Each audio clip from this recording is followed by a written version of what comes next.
Si algo ha demostrado la presidenta Claudia Sheinbaum es que no está dispuesta a dejarse de nadie, mucho menos cuando se trata de defender la soberanía nacional.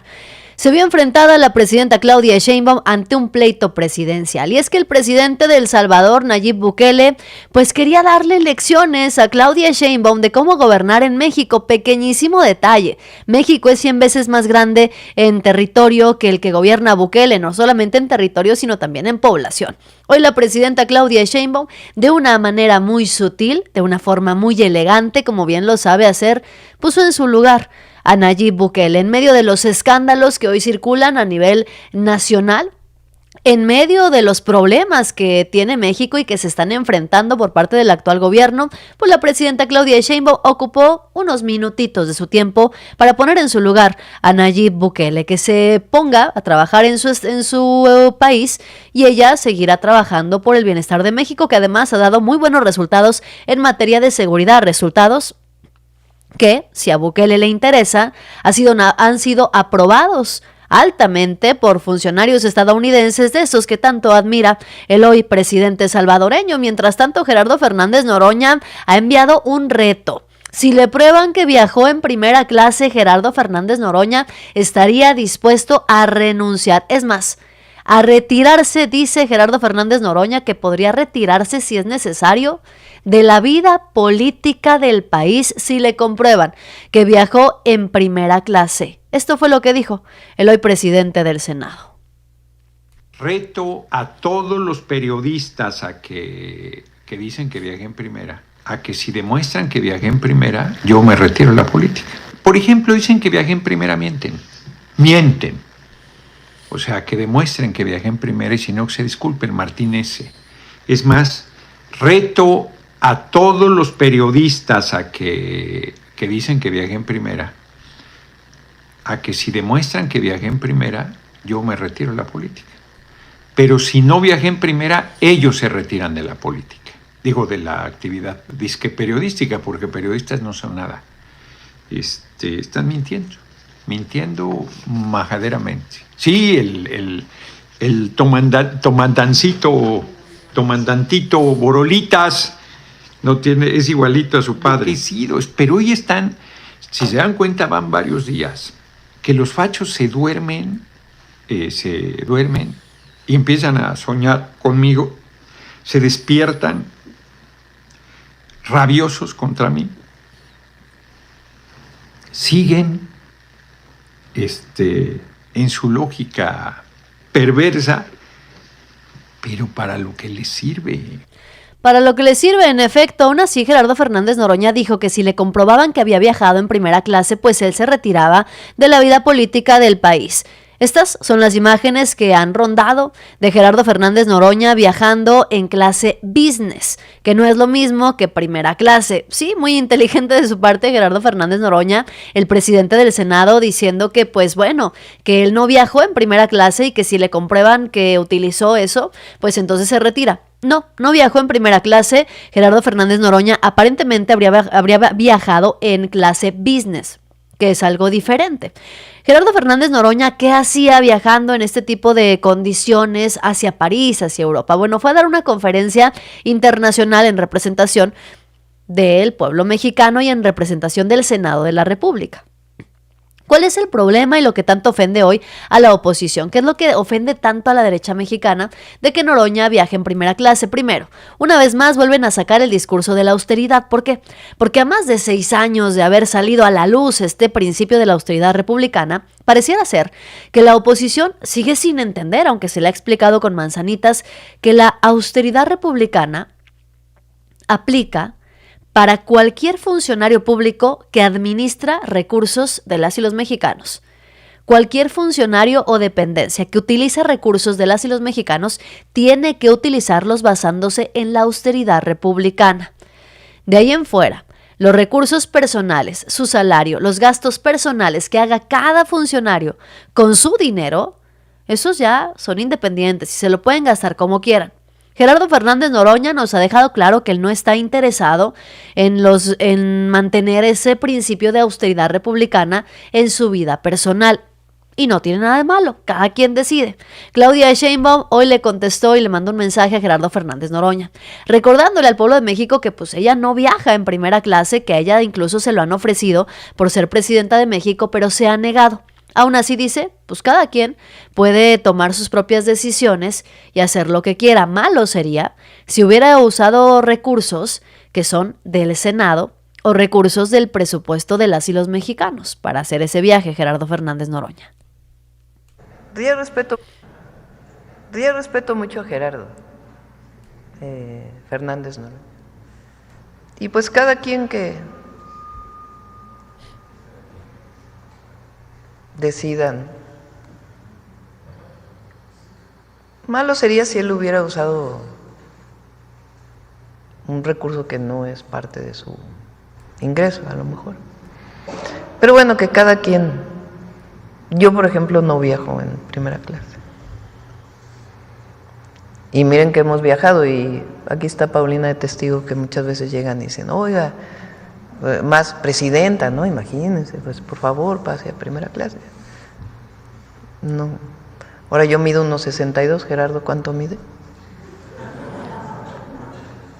1.84, 1.90, ¿no? Pues a mí las piernas me caben muy bien, él es más alto, ¿no? Entonces, en fin, no me voy a meter a la polémica, y ya pues que Gerardo explica. Pues así la presidenta, sin meterse en polémicas, ha mandado el mensaje claro, que Gerardo explique con qué recursos se pagó ese viaje, que Gerardo explique en todo caso por qué viajó en clase business y con qué recursos se pagó, y asunto arreglado. Aún así la presidenta dejó claro que a ella no le gusta, que ella no viaja en primera clase, dando un ejemplo de lo que evidentemente le gusta al pueblo de México. A las y los mexicanos les gusta mucho, y ha quedado demostrado en los últimos años, los funcionarios públicos que se comprometen con estos principios de austeridad, también en la vida personal, que no aluden a la opulencia. ¿Por qué?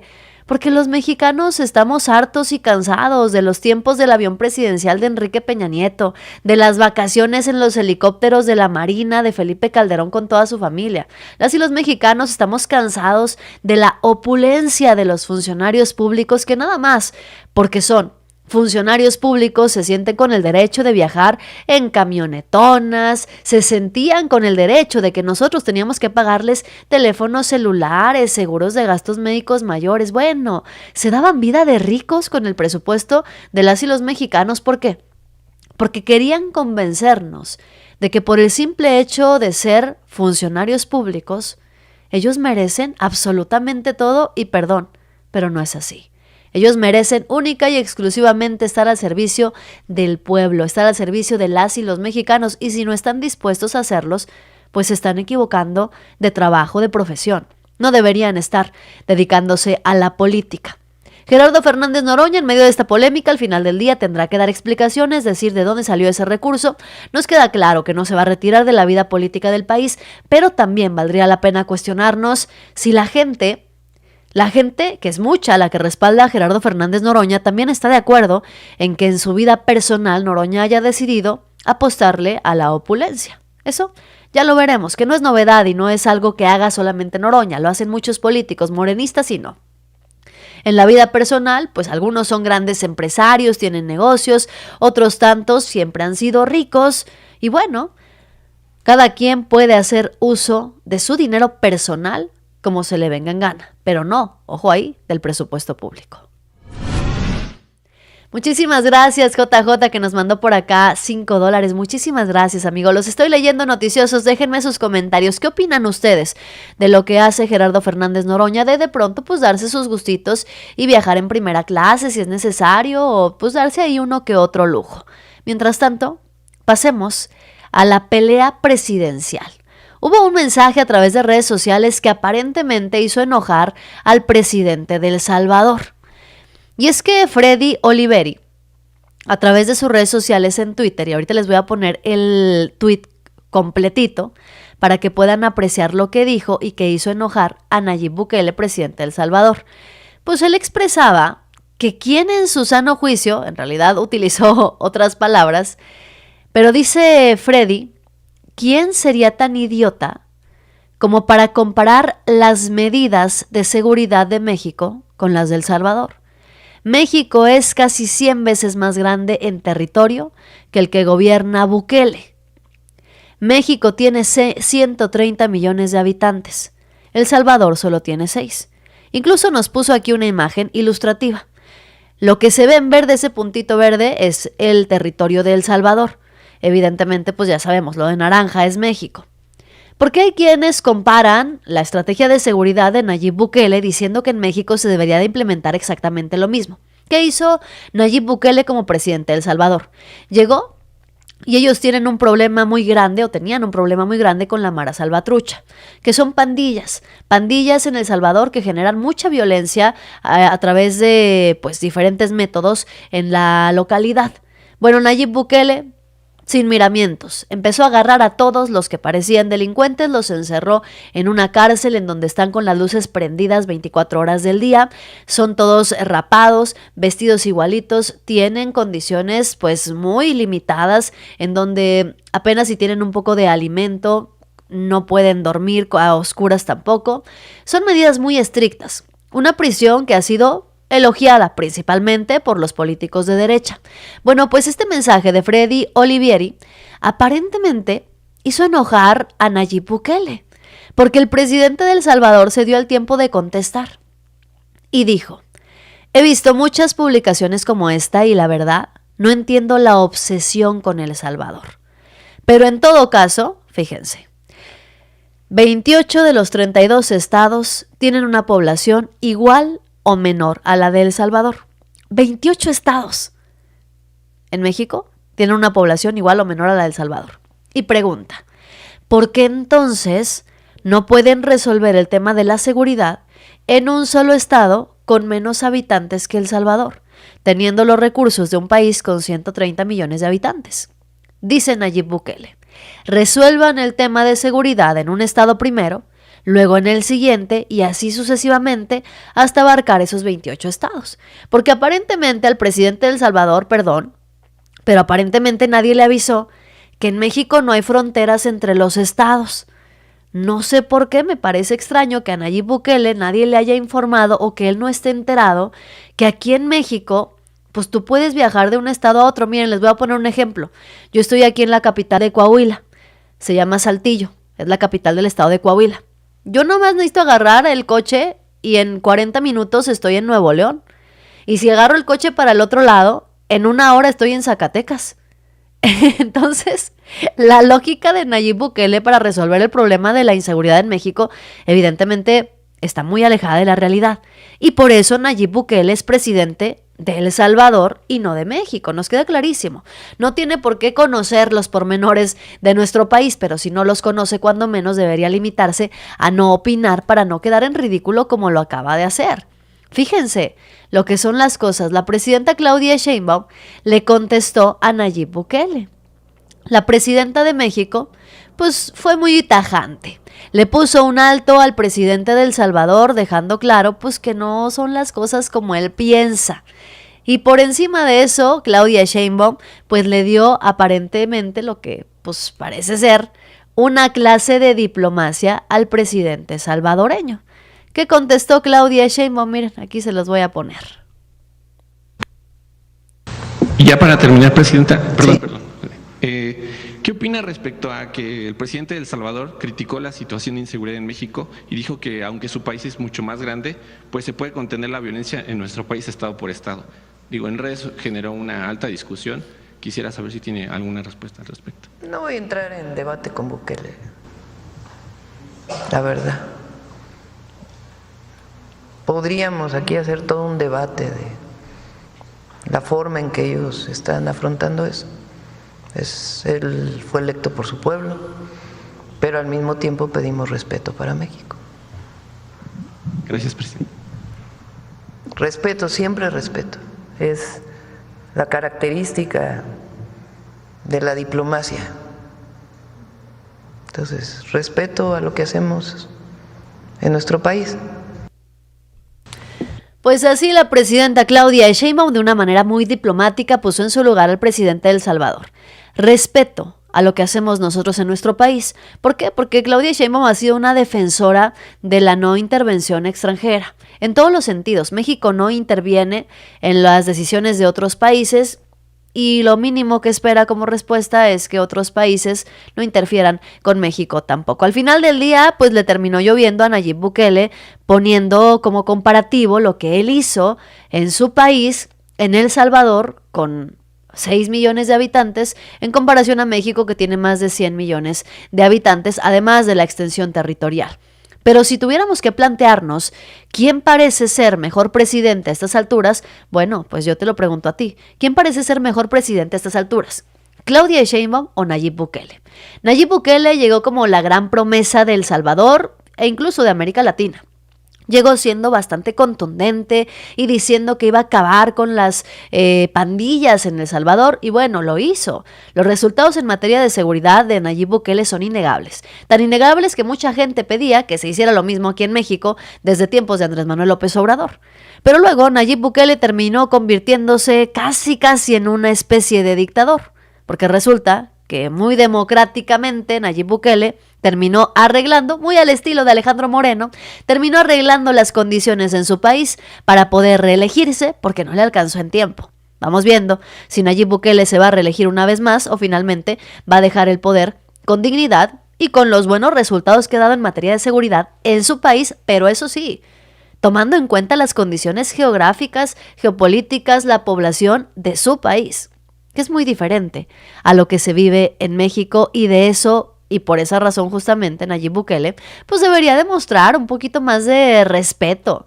No hay necesidad de meterse en temas que no conoce. Ahora sí que si no sabes del tema, pues no hables. ¿Para qué? No hay ninguna necesidad. A todo esto habría que agregar que lo que hoy les parece relevante a los opositores es que Nayib Bukele tiene razón y Claudia Sheinbaum está equivocada.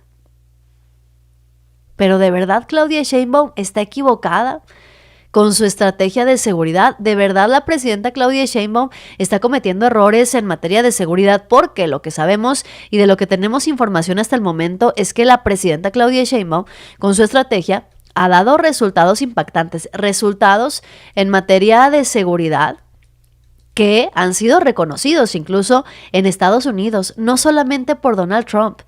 Estos resultados en materia de seguridad por parte de la presidenta Claudia Sheinbaum han sido reconocidos incluso por congresistas estadounidenses que eran fieles opositores al gobierno de Andrés Manuel López Obrador en su momento. Son innegables los resultados en materia de seguridad que se presentan cada mes a través de la conferencia de prensa mañanera. Son innegables y aunque a la derecha mexicana no les gusten, ahí están. Ahí están los resultados. Ha habido una reducción del 15% en homicidios dolosos. Además, se han implementado acciones para reducir la violencia, desde armas confiscadas, detenidos, sustancias ilícitas incautadas, laboratorios destruidos, de todo. Eso sin mencionar detenciones importantísimas que ha hecho la Guardia Nacional, el Ejército, la Secretaría de Seguridad Pública. Detenciones que la mayoría de las veces terminan en liberaciones gracias al Poder Judicial. Y al final del día, pues Nayib Bukele tiene que gobernar su país y hacerse cargo de lo que ocurre en El Salvador, y Claudia Sheinbaum tendrá que hacerse cargo de lo que ocurre en México. Que vaya, hay mucho que atender.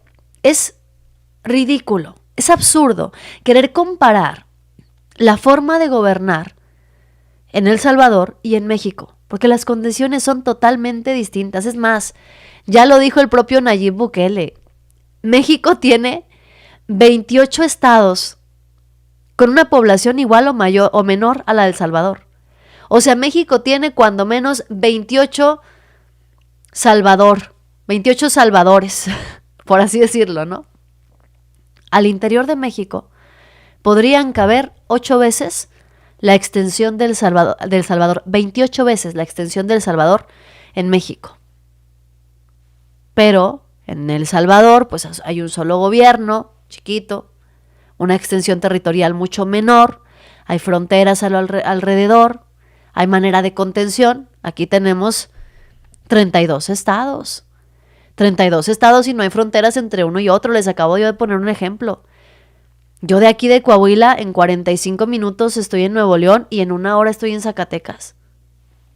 No tiene sentido lo que propone Bukele, pero al final del día seguirá siendo aplaudido por los opositores que están acostumbrados a aplaudir y alabar todo lo que hace quien sea, mientras lo haga en contra de Claudia Sheinbaum y del gobierno actual. Claudia Sheinbaum no solamente le ha dado una clase de diplomacia a Nayib Bukele, presidente de El Salvador, sino que también la presidenta de Claudia Sheinbaum hoy aprovechó el día para poner en su lugar a Felipe Calderón, a Marco Cortés, a la oposición carroñera y hasta a Loret de Mola le tocó su arrastrada el día de hoy. En medio de los conflictos que se viven en México, las discusiones, la carroña política y demás, la presidenta Claudia Sheinbaum ha decidido enviarle un recordatorio muy importante al pueblo de México. Nunca olvidar que Felipe Calderón, en un intento de legitimarse en la presidencia, emprendió una guerra con el hoy preso Genaro García Luna. Además, la presidenta Claudia Sheinbaum sentenció que Felipe Calderón ya está siendo juzgado. Las consecuencias de la guerra contra el narco, la detención de García Luna,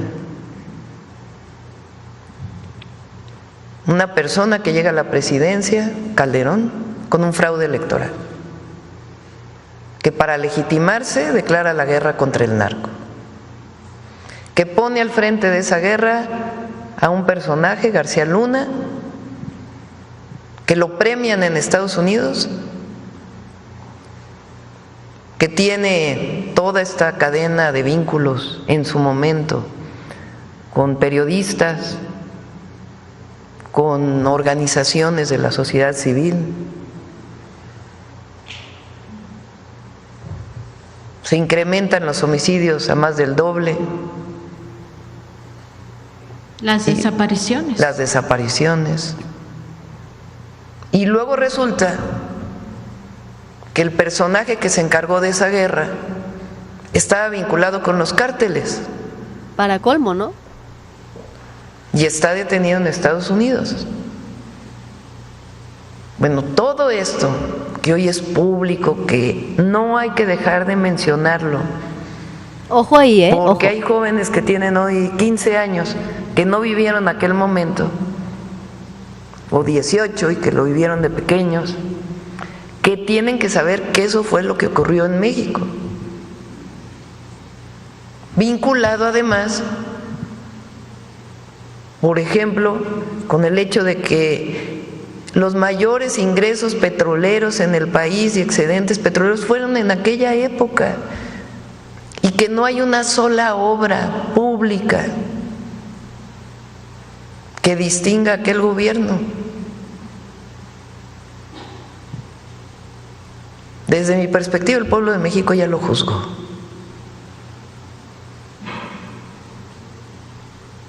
Ya lo juzgó. Y el juicio de la historia quizás el más importante. Y hoy el pueblo de México ya juzgó a Calderón, a su sexenio. El pueblo de México ya juzgó a Felipe Calderón y a su sexenio. Sonará muy trillado el tema, y algunos dirán, ¿por qué se sigue hablando de Felipe Calderón si ya todos no sabemos esa cantaleta? La presidenta Claudia Sheinbaum ha dado en el clavo. Yo se los he repetido aquí un montón de veces. No es que no nos sepamos la cantaleta de Felipe Calderón. Es más, muchos de nosotros la vivimos. Vivimos ese sexenio, el de Felipe Calderón. Vivimos el horror. Ya vimos en qué consiste la hipocresía de Acción Nacional. Pero hay millones de jóvenes. Tan solo la elección del 2024 eran 15 millones de jóvenes los que acababan de cumplir 18 años iban a votar por primera vez. 15 millones de jóvenes. 15 millones de jóvenes con 18 años que no vieron, que no se enteraron, que no vivieron los gobiernos de Felipe Calderón. Entonces, ¿por qué la intención de estar repitiendo que si Calderón, que si García Luna, que si lo que hizo en su gobierno? Pues la intención no es cansar a la gente, la intención es que se conozca la historia de nuestro país, la intención es que los jóvenes que van a votar por primera vez en 2027, en 2030, que votaron por primera vez en 2024, estén enterados, para que no caigan en la cantaleta y en la farsa de los panistas de decir que ellos tienen la solución para combatir la inseguridad en este país. ¿Cuál solución? Si la solución del PAN fue poner a un narcotraficante como secretario de Seguridad Pública. ¿Cuál solución? Si se robaron los excedentes petroleros, ¿cuál solución? Si en los gobiernos panistas construyeron una barda por refinería y su obra más significativa fue la Estela de Luz, que no sirve para nada. La Estela de Luz es un monumento a la corrupción. Por eso es que se sigue repitiendo la historia de Felipe Calderón, la historia de Peña Nieto, y si es necesario nos vamos más para atrás, a los gobiernos priistas, que han hecho añicos de este país, para que los jóvenes sepan lo que ha pasado, para que los jóvenes lo tomen en cuenta cuando escuchen indignados a los panistas por las desapariciones y la violencia en México, cuando escuchen a los priistas indignados por los desaparecidos cuando se burlaron de los de Ayotzinapa. Por eso es que se tiene que conocer la historia de México y seguir difundiendo y repitiéndola las veces que sea necesaria, porque ellos van a seguir queriendo colgarse de lo que sea con tal de salir adelante. Ahí están, miren, los priistas y los panistas juntos, haciendo un escándalo, pidiendo justicia para Teuchitlán. Los mexicanos queremos justicia para Teuchitlán. Queremos que acaben las desapariciones, pero no queremos pedirla de la mano del PRI y del PAN. ¿Por qué no queremos? Pues por lo mencionado. A ver, el PRI, ¿cuándo gritaron los priistas? Justicia para Ayotzinapa. Jamás. Se quedaron callados. ¿Cuándo gritaron los panistas? Justicia por los jóvenes. Justicia por lo que pasaba en el territorio nacional con la violencia desmedida. Jamás. Es más, los panistas los llamaban daños colaterales a las pérdidas de vida. A los jóvenes que perdieron la vida también en medio de los conflictos armados orquestados por Felipe Calderón, los llamaban pandilleros. A los normalistas de Ayotzinapa en el sexenio de Peña Nieto, los priistas los llamaban también pandilleros, porros, delincuentes. Y ahora resulta que son estos los que nos quieren ayudar a los mexicanos a exigir justicia. Eso es lo que indigna, eso es lo que verdaderamente genera mucha indignación, y ahora quieren llamar la atención y decir que ellos le van a dar la voz al pueblo de México. Es más, Alejandro Moreno hasta lanzó una amenaza en contra de Morena. Una amenaza en el Senado diciendo que si les apagan el micrófono y no los dejan hablar, van a llevar su propio sonido para hacer su escándalo y su circo. El circo necesario para llamar la atención. Porque por alguna extraña razón piensan, hoy los políticos de oposición, que siguiéndole el paso a Lili Téllez, con sus griteríos y sus megáfonos, van a poder conseguir la simpatía del pueblo mexicano. Un consejo para Lito Moreno y sus compañeros. Vayan a preguntarle a Lili Téllez cómo le fue en la elección de Sonora. Perdió, ganó 300,000 votos y perdió la elección. Y eso que va de la mano de Manlio Fabio Beltrones, exgobernador de Sonora, exdirigente nacional del PRI, político reconocido al menos en el ambiente priista. Pregúntenle a Lili Téllez cómo le fue con su estrategia del griterío, de los escándalos y las obras de teatro en el Senado, en materia electoral, para que se den cuenta que ni lanzando amenazas ni llevando sonidos al Senado para hacer sus berrinches van a crecer electoralmente. Lo que ha señalado. Primero, las sesiones son públicas. ¿Qué tiene de malo que los medios de comunicación estén en el pleno? Se han comportado siempre con respeto, informan, tienen paciencia, le dedican tiempo. Entonces el PRI está a favor no solo que estén en el área que tienen asignada a los medios de comunicación, sino que puedan estar entrando al pleno con respeto, se van a la parte de atrás, se da una información, se da una entrevista, y que se estén cubriendo toda la sesión y que los medios de comunicación estén participando. Segundo, hemos sido tolerantes, hemos sido respetuosos de la mayoría que tiene Morena en el... Hemos sido tolerantes y hemos sido respetuosos. A ver, para empezar, Alejandro Moreno en su amenaza deja ver su interés particular porque haya público. O sea, sí están preparando una obra de teatro. Los ridículos opositores. Y perdón que les diga ridículos, pero es que se les paga con nuestro dinero. Quieren preparar una obra de teatro en el Senado de la República, llevar su sonido, seguramente hacer ahí sus montajes muy al estilo de Lili Téllez, y encima piden que esté la prensa, porque claro, que si no hay prensa que los grabe, si no hay público, pues la obra de teatro no tiene ningún sentido. Quiere que se abran las puertas para que estén todos los periodistas, para que esté la prensa, para que pueda grabar sus payasadas, para que quede grabada la indignación que nos va a dar a los mexicanos ver lo que hacen con el recurso de los mexicanos. Y encima dice Alejandro Moreno, hemos sido muy respetuosos y tolerantes. ¿De verdad? Han sido respetuosos y tolerantes Alejandro Moreno, que se subió hasta donde estaba la silla del presidente del Senado a gritonearle, a tratar de provocarlo para casi agarrarse a golpes. ¿De verdad han sido respetuosos? ¿Han sido respetuosos dejando que sus compañeros gritoneen e interrumpan las sesiones? ¿Fueron respetuosos cuando le abrieron las puertas a los porros de Norma Piña para irrumpir de manera violenta en el Senado de la República? Nos queda claro que si alguien no ha sido respetuoso del Senado de la República, ha sido Alejandro Moreno, han sido los prianistas en general.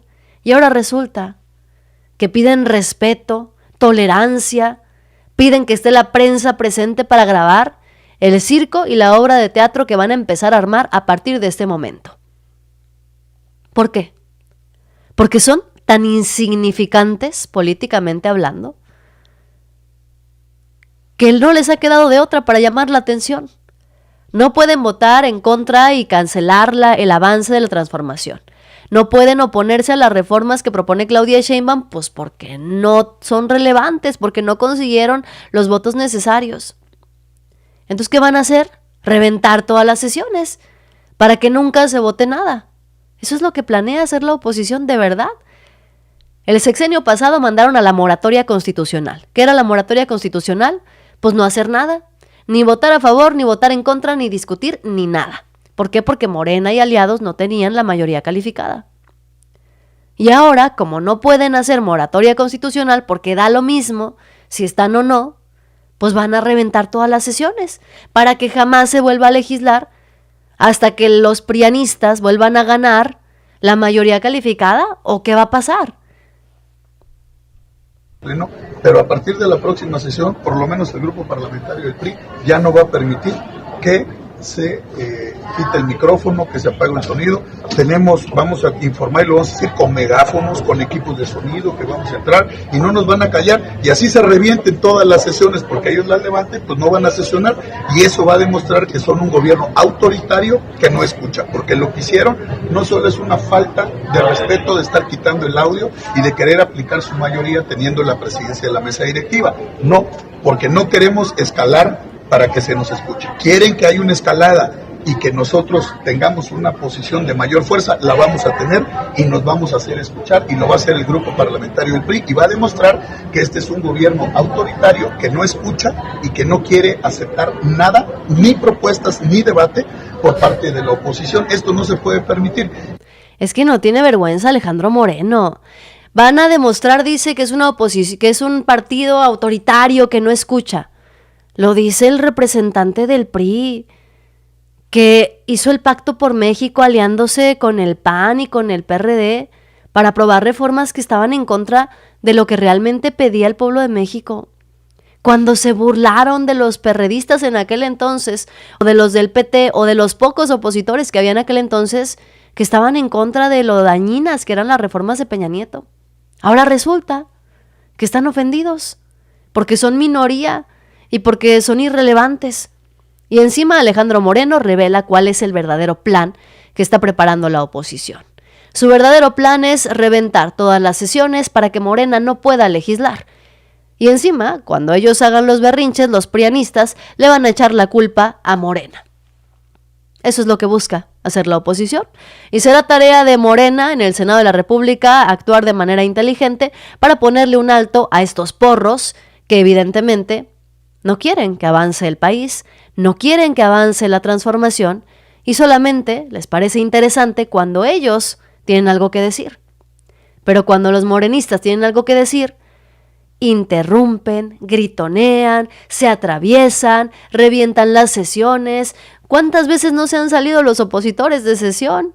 se han salido. El problema es que nadie lo nota. Nadie nota cuando se salen los prianistas de la tribuna o del Senado o de la Cámara de Diputados porque son completamente irrelevantes. Miren, ahí los tienen ya. Carolina Vigiano, muy puesta, llevó hasta unos tenis sucios para decir no son bots, son familias de desaparecidos. ¿Saben ustedes quién es Carolina Vigiano? Carolina Vigiano es esposa de Rubén Moreira, exgobernador de Coahuila. Antes de Rubén Moreira, en Coahuila, gobernó su hermano, Humberto Moreira. Sí, se pasaron la gubernatura. Hoy como que están peleados según ellos, pero al final del día, siendo hermanos, llevándose bien, se pasaron la gubernatura. Carolina Vigiano es esposa de Rubén Moreira. Yo no recuerdo aquí en el estado de Coahuila, Carolina, haberte visto diciendo algo por las familias de Allende, Coahuila. Una comunidad en el estado que desapareció en manos de la delincuencia organizada. Yo no recuerdo, porque parece que hay a quienes ya se les olvidó, el campo de exterminio, los hornos crematorios que sí había en una prisión en Coahuila en tiempos de los Moreira. Aquí está. Este es un reportaje minucioso y dolorosísimo de los periodistas. Un recordatorio de quiénes son los que hoy se dicen indignados. Un recordatorio de quiénes son los que hoy llevan tenis sucios pero se quedaron callados cuando en su estado y mientras ellos gobernaban ocurrían las peores cosas imaginables. Les digo que este tema causa mucha indignación y causa mucha rabia porque no pueden los priistas venir a Coahuila a decirnos que están indignados por las desapariciones y por la violencia y por la inseguridad, cuando en el PRI está Rubén Moreira, cuando el PRI gobernaba en el estado, mientras ocurría un desborde de violencia en donde no podíamos ni salir a la calle, no podíamos salir a la calle, porque no importaba la hora del día, aquí quienes mandaban eran los criminales. No pueden venir los panistas a decirnos y a poner sus tenisitos ahí en la tribuna, cuando se quedaron callados mientras Felipe Calderón hacía un desorden y hasta el ejército mexicano nos apuntaba a la cabeza a los estudiantes camino a la escuela. Es que de veras que no tienen vergüenza. No tienen vergüenza y por cosas como estas es que están hundidos en el basurero de la historia.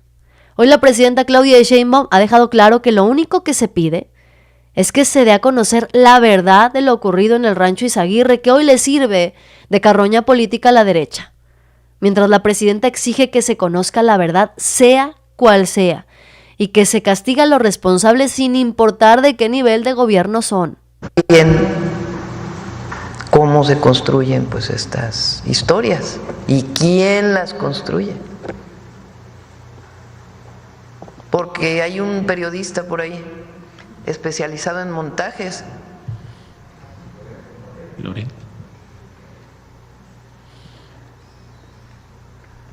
Nada más hay que oírlo, yo no lo oigo la verdad. Nada más lo veo aquí cuando traen la infodemia, el detector de mentiras. Sí, se lo preguntaba. Y me refiero al pasado, para que no vayan a decir que estoy utilizando palabras, pero están siempre contra nosotros. Y muchas veces sustentado en, pues no en evidencias, sino en construcciones. Nuevamente repito, nuestra solidaridad siempre. Yo he dicho a lo largo de mi vida que siempre voy a estar del lado de las víctimas y de la justicia. Esa ha sido mi historia y así va a seguir siendo. Pero también hay que tener derecho de réplica frente a estas historias que se hacen.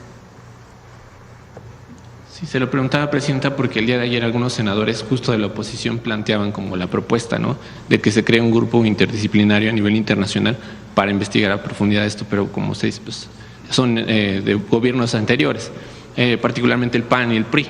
También quería preguntarle... Ahora, la verdad es la verdad, ¿eh? O sea, lo que encuentre la fiscalía. Porque eso siempre se tiene que conocer la verdad. De qué pasó ahí en otros lugares. Siempre. Pero no la construcción de historias, ¿verdad? Pues así la presidenta Claudia Sheinbaum hasta aprovechó para poner en su lugar a Carlos Loret de Mola, puso en su lugar a los panistas también que ahora andan pidiendo esta comisión.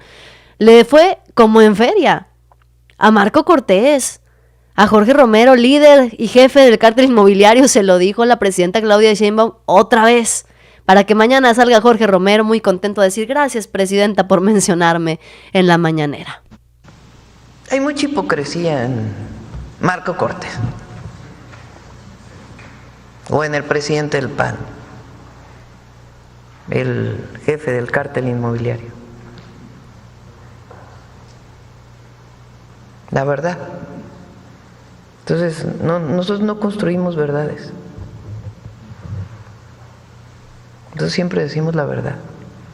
Y es lo que le estamos pidiendo a la Fiscalía General de la República. Y qué bueno que ayer, con todo y las dificultades de lo que ocurrió el día de ayer, particularmente con los familiares o las familiares de personas desaparecidas, más allá de la situación que se presentó, pues qué bueno que hubo compañeros de ustedes que entraron y vieron el lugar. Y es que Marco Cortés, en medio de su cinismo, pues hizo comentarios queriéndose sentir relevante, por los que después se enojó cuando Morena abandonó la sesión y hoy Claudia Sheinbaum le tundió y le fue como en feria por su hipocresía. Senadores, vengo a presentar un punto de acuerdo de urgente y obvia resolución.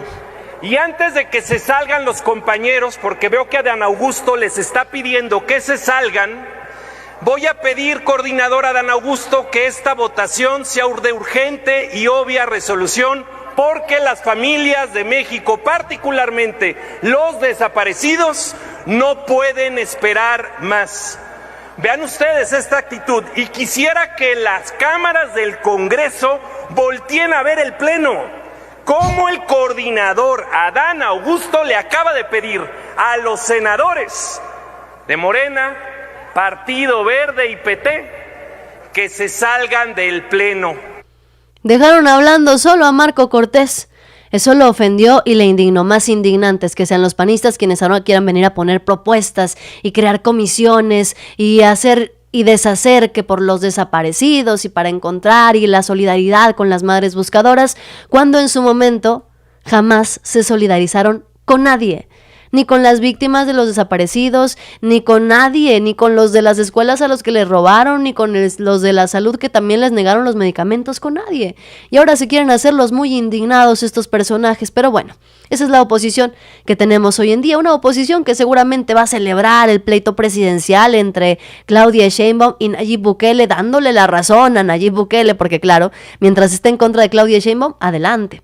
Esa es la clase de oposición que tenemos hoy, debatiéndose si Noroña viajó o no viajó en primera clase, en lugar de ponerse a hacer un proyecto de nación, en lugar de voltear a verse a sí mismos y pensar, bueno, ¿y nosotros qué tenemos para la presidencia del 2030? Porque nos queda claro, la oposición no tiene ni un solo perfil relevante que hoy pueda considerarse presidenciable, a diferencia de Morena. Es más, la oposición no tiene perfiles ya listos, ni siquiera para las elecciones del 2027 que ya se acercan. Entonces, que se pongan a trabajar en ellos mismos, porque hoy no tienen credibilidad, no tienen respaldo ciudadano, hoy no tienen cara para venir a hablarnos ni de violencia, ni de salud, ni de educación, ni de infraestructura, ni de nada, porque en cualquier tema ellos ya gobernaron, ellos ya tuvieron la oportunidad de solucionarlo, ¿y qué hicieron? Se robaron el dinero de las y los mexicanos y hundieron el país en violencia y en miseria. Noticiosos, gracias por acompañarme en esta emisión. Gracias, mi querido Ángel, por acompañarme como siempre con la moderación. A quienes estuvieron aportando los superchats, muchísimas gracias, noticiosos. Gracias a Roberto Galván, gracias a JJ también. Y por supuesto a quienes llegan hasta el final de la transmisión, como siempre, Juan, Pedro, Armando, Gustavo, Yelero 57, José Ramón, Gabriel Álvarez, JR, Armando, Rafael Alcocer, que llegó tarde, pero no importa, mi querido Rafael, te estoy leyendo. También saludos para Emma, Felipe, José Córdoba, Miguel Ángel, la gente de Facebook, Raimundo Sánchez, a todos los que están conectados conmigo y se quedan hasta el final. Gracias por estar conmigo, gracias por acompañarme. Yo soy Yasira Handal y en un ratito los espero con más información. Bye bye.